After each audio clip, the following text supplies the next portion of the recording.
The new Whirlpool W collection with Sixth Sense technology that fully guides you to achieve perfect results. Whirlpool, sensing the difference. Welcome back. Now the blood sugar is running low, so we need a sugar hit to keep us going through the morning. Well, luckily Shane Rigney from Riggers D8 has joined us to save us from crashing. Shane, good morning to you. Good morning. Morning, Shane. How are you? Something good. sweet. Something sweet this time. Yeah. Lovely. Yeah. So we're doing a pear and almond honey cake. Lovely. So it's just. You're saying about blood sugars. Yes. So the honey is a little bit better for your kind of blood sugars. Yes. Keeps them a little bit more stable than refined sugar. Good. So this is healthy. There's loads of sugar in it, like in honey, because honey is sugar, but it's a little bit less, and it's raw honey as well. So it's as you find it in the hive. So it hasn't been processed. Okay. You know, so it's kind of full of antioxidants. So it's better for us than It's better loads. for you than regular. I mean, it's negligible, but it is better for you. But you need the Okay. sweetness in there. So it's all about a the nice little cake. steps, Shane, little isn't it? steps, little small. I've already little had steps. my 5 today, so this put me over the. This will put you over. Yeah. So it's fine though. So to kick off with it, there's a couple of ways you can do this, but I'm gonna do this way. You can make your cake and put your stuff on top, or you can put your stuff on the bottom and then turn it upside down. That's what very I good. kind of do, right? Because Okay. that looks nice. So I have some flaked almonds, okay? So I've lined a tin, an 8-inch tin, with some parchment paper, buttered around the inside, and then put some flaked almonds across the bottom. Okay. Okay. I have some pears then, so you want 3 pears. So you don't have to peel these. I mean, if you don't want to, they're going to bake up nice anyway. It's fine. But ripe pears, so give them. I was just going to peel. say, like, are you looking for ripe pears, or can you? You can, like, if you had kind of, you know, sometimes pears are hard and they can kind of They take a a few while days to to ripe. soften. Yeah, you can use those and they'll be fine because they're going to cook. So that's going to be okay to use them. But if you have ripe, it's better. It just gives it, you know, a nicer flavour. It's sweeter. And it's also, do you know what, as well? It's a different way to use these, because most people would just, when you come to pears and desserts, you think poached pears, wouldn't you? Yeah. Yeah. If you have poached pears, I mean, I poach pears all the time, and I put them on granola in the restaurant. But so sometimes if I have a load of those for the weekend, I'll just lash a few into this and and that makes them softer again, you know. Yeah. Lovely. So you want to just peel those quickly, and then just half them. Okay. Okay. So top and tail them as well, just to kind of take the ends so that they're kind of flat, and then just half them there. Okay. And then just slightly take the middle core out. Yeah. Okay. Just so that you don't obviously get pips and seeds and stuff in there.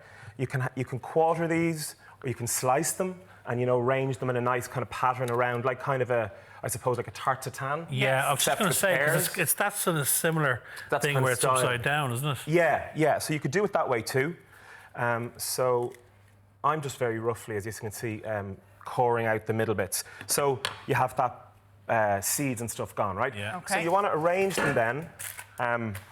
So you can do them either or, like that side down or that way. But like if you want to, it's easier to do them that way if you're cooking at home because they're sitting flat. Yeah. But it's nicer for presentation if you do them that way. Okay. You just have to kind of be slightly careful when you're putting your cake mix over the top, because it'll kind of disturb them, you know? Okay, yeah, you want to be careful when you're pouring it in. Yeah, Right. so that's kind of your vibe there. Okay. So Lovely. then cracking on with the cake mix, so we have our ground almonds, so it's gluten-free because we're not using flour. Very good. So you've got your ground almonds, and then you want to use 4 or 5 eggs. So sometimes if I use 4 eggs, I normally go off 200, 200, 200 Yes. as a basic cake recipe.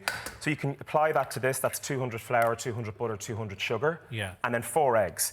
So this doesn't give you that much batter, so I kind of just up it a little bit. Just one extra egg. Yeah, so 300 of almonds, and then 5 eggs. And then I have butter then, so 200 butter. So with this, you can kind of, you're not looking for a rise on it. Right. So you can kind of put everything in together and then whisk it all up. Great. Okay, and then I'm going to do my honey. So I'm just eyeballing this. So again, measure this. Okay. So you're looking at about 200 and room temperature. Okay, so we'll get rid of that for a second. And then you just want to whisk it. What type of honey did you say that is, Shane? That's just a raw honey. So you can use any honey you want. But the raw honey is just a little bit better in terms of antioxidants, anti-inflammatories, all of that. Okay, so it's slightly more expensive, but worthwhile. It is more expensive, but there's just a bit more of the natural minerals in and like kind of vitamins and stuff that are in the honey. Okay. So that's your batter. So that's a loose quickly batter, done. isn't it? It's a loose batter, and then you want a little splash of vanilla extract, Lovely. Okay. and then a little splash of almond essence just to mirror Pump up the pears. pump and up the almonds. flavour. Okay, so that's your mix. So you can give that a really, really, really good whisk.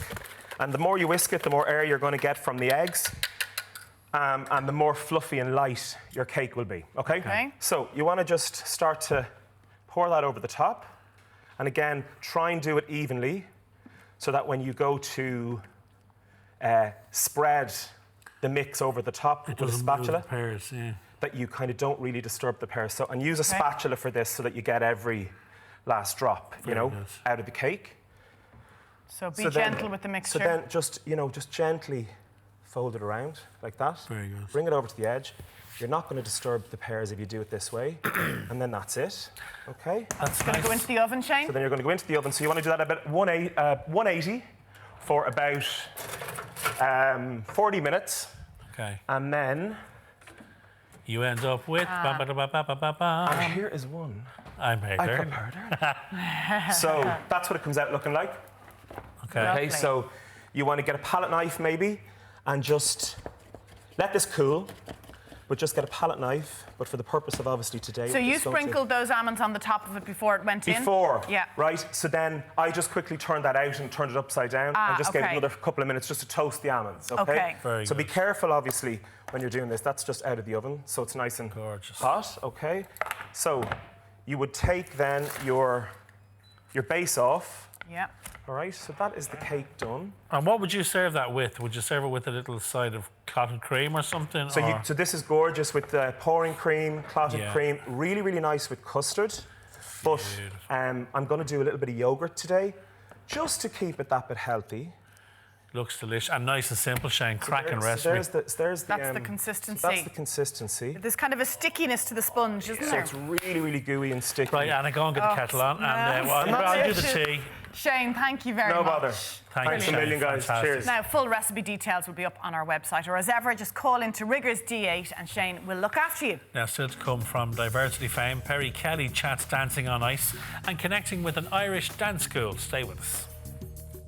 The new Whirlpool W collection with Sixth Sense technology that fully guides you to achieve perfect results. Whirlpool, sensing the difference.